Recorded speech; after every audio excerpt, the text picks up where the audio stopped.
পাণ্ডবগণ দ্বাদশ বৎসর বনবাস এবং 1 বৎসর অজ্ঞাতবাস সমাপ্ত করে যখন তাদের প্রতিজ্ঞা অনুযায়ী নিজেদের অর্ধরাজ্য অধিকার চাইতে গেলেন, তখন দুর্যোধন বললেন যে অর্ধরাজ্য তো নয়, বরং সুচাগ্র মেদিনীও তিনি বিনা যুদ্ধে দেবেন না। এই নিয়ে যে জটিল অবস্থা সৃষ্টি হয় তার অবশ্যম্ভাবী পরিণতি ছিল যুদ্ধ। পাণ্ডবগণ তাদের মাতা কুন্তির আদেশ অনুসারে যুদ্ধ স্থির করলেন। এইভাবে কুরুক্ষেত্রের রণাঙ্গনে দুই পক্ষের মধ্যে যুদ্ধ আরম্ভ হলো। এই যুদ্ধের বর্ণনা দেখার জন্য মহামতি ব্যাসদেব সঞ্জয়কে দিব্য দৃষ্টি দিয়েছিলেন এবং সঞ্জয় 10 দিন পর্যন্ত সেই রণাঙ্গনে অবস্থান করেছিলেন। কিন্তু যখনই পিতামহ ভীষ্ম মারা গেলেন বা শরশয্যায় পড়লেন, মারা সরি যাবে না, তিনি ফিরে এলেন। এই সংবাদ শুনে ধৃতরাষ্ট্র দুঃখিত চিত্তে বিলাপ করতে লাগলেন। তারপর তিনি সঞ্জয়কে সেই যুদ্ধের পুঙ্খানুপুঙ্খ বিবরণ বলতে শুরু করলেন। ধৃতরাষ্ট্র সঞ্জয়কে জিজ্ঞাসা করলেন, হে সঞ্জয়, ধর্মক্ষেত্রে কুরুক্ষেত্রে সমবেতা যজুঃসবা মামকা পাণ্ডবশ্চৈব কিম কুর্বাত সঞ্জয়। বলছে, হে সঞ্জয়, ওই ধর্মভূমি কুরুক্ষেত্রতে যুদ্ধের ইচ্ছায় সমবেত আমার এবং পাণ্ডুর পুত্রগণ কি করল?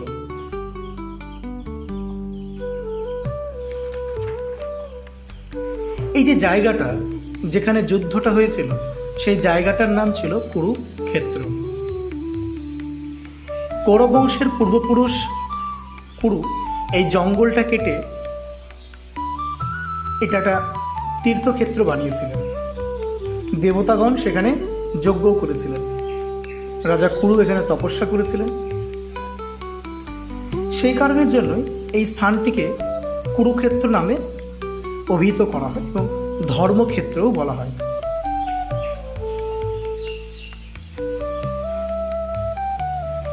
কিন্তু এই জায়গাটিকে কুরুক্ষেত্র না বলে তাহলে ধর্মক্ষেত্র কেন বলা হয়েছে? আগে কেন বলা হয়েছে সেই প্রশ্নের উত্তরে আমরা জানব। পরবর্তীকালে এটা বলার পিছনে ধৃতরাষ্ট্রের যে মানসিকতা কি ছিল সেটা আমরা আলোচনা করব।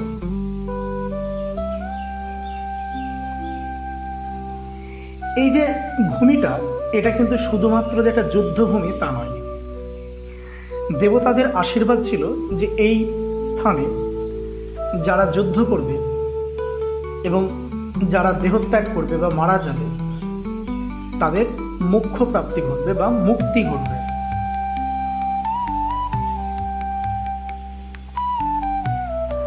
আবার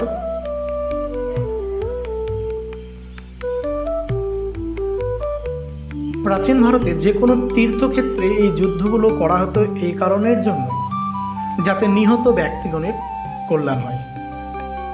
সেই জন্য স্থানকে ধর্মক্ষেত্র বলা হয়েছে। আসলে ধৃতরাষ্ট্র এই কথাটি এবার কেন বলেছেন? আসলে তিনি খুব ভালো করেই জানতেন তার পুত্ররা ঠিক কি রকম। তিনি জানতেন যে তার পুত্ররা সকলেই অধার্মিক।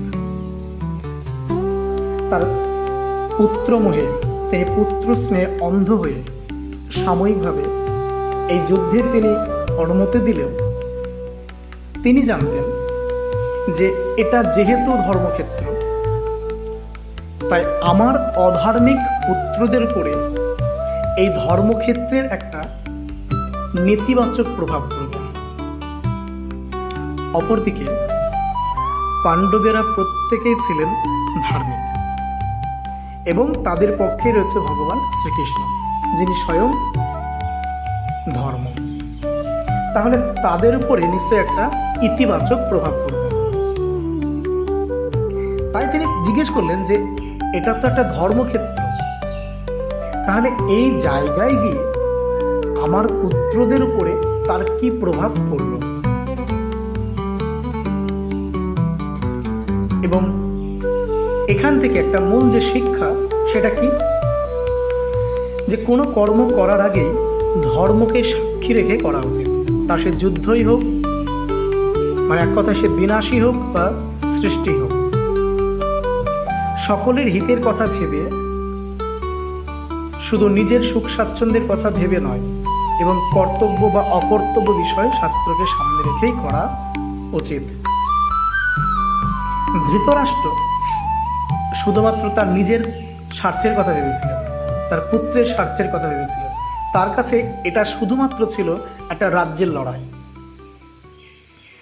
কিন্তু ধর্মক্ষেত্রে ধর্মযুদ্ধ হয়, আর সেখানে সমাজের জন্য, প্রত্যেকটা জীবের জন্য, প্রত্যেকটা প্রাণীর জন্য, তাদের হিতের জন্য যুদ্ধ করা হয়। তাহলে এই যুদ্ধক্ষেত্রে কারা কি মানসিকতা নিয়ে গিয়েছিল? দুর্যোধন গিয়েছিলেন রাজ্য লাভের আশায়, পাণ্ডবরা গিয়েছিলেন ধর্ম স্থাপনের আশায়। সুতরাং স্বাভাবিকভাবেই পাণ্ডবদের উপরে যে একটা প্রভাব ভালো পড়বে সেটা তিনি বুঝতে পেরেছিলেন। তাই তার মনের ভিতরে একটা সংশয় ছিল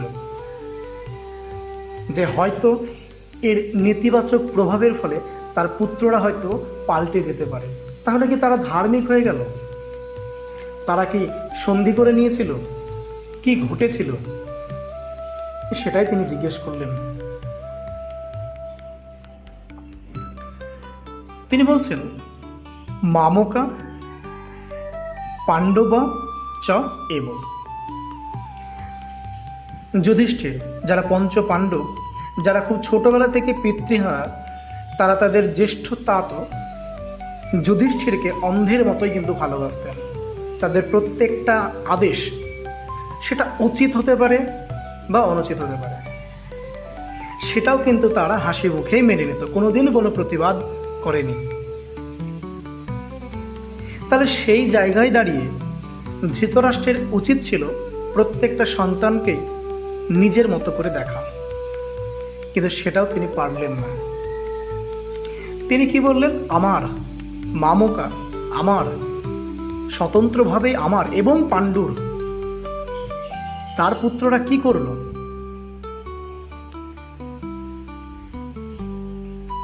অর্থাৎ দুর্যোধন বা তার নিজের সন্তানের প্রতি তার একটা অমোঘ আকর্ষণ বা মোহ ছিল, কিন্তু পাণ্ডুর পুত্রদের তিনি আলাদা করে দেখতে শুরু করলেন।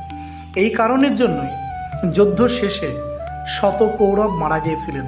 ধৃতরাষ্ট্রের প্রত্যেকটা পুত্র কিন্তু নিহত হয়েছিলেন, কিন্তু পঞ্চ পাণ্ডবের একজনও কিন্তু মারা যাননি। শিক্ষা কি দিলেন গীতাকারেরা? যে নিজ গৃহ, নিজ পল্লী, নিজ গ্রাম, নিজ দেশ, প্রত্যেকটা সম্প্রদায় যখনই এরকম দ্বিমুখী ভাব পোষণ করবে, যখন এটা আমার ওটা ওর, এই রকম যখন মনোভাব নিয়ে আসবে, তখনই সেই জায়গাটায় ঝগড়া, বাদ বিবাদ অবশ্যম্ভাবী বা কুরুক্ষেত্র হতে বাধ্য। আসলে এখানে ভগবানের যেন একটা সূক্ষ্ম বিচার ছিল, একটা যেন বার্তা ছিল, যে জগতে যেটা নিত্য, যেটা শাশ্বত, যেটা চিরন্তন, সেটার প্রতি মানুষের যেন মোহ থাকা উচিত, বাদবাকি কোনো কিছুর প্রতি থাকা উচিত নয়। সেখানে তিনি মামকা এবং পাণ্ডবের দ্বারা তিনি দুজনকে আলাদা করে দিলেন, যেখানে সবগুলোই অনিত্য। নিত্য একমাত্র সত্য এবং ধর্ম, আর সেই স্থাপনের জন্যই গিয়েছিলেন অর্জুনেরা।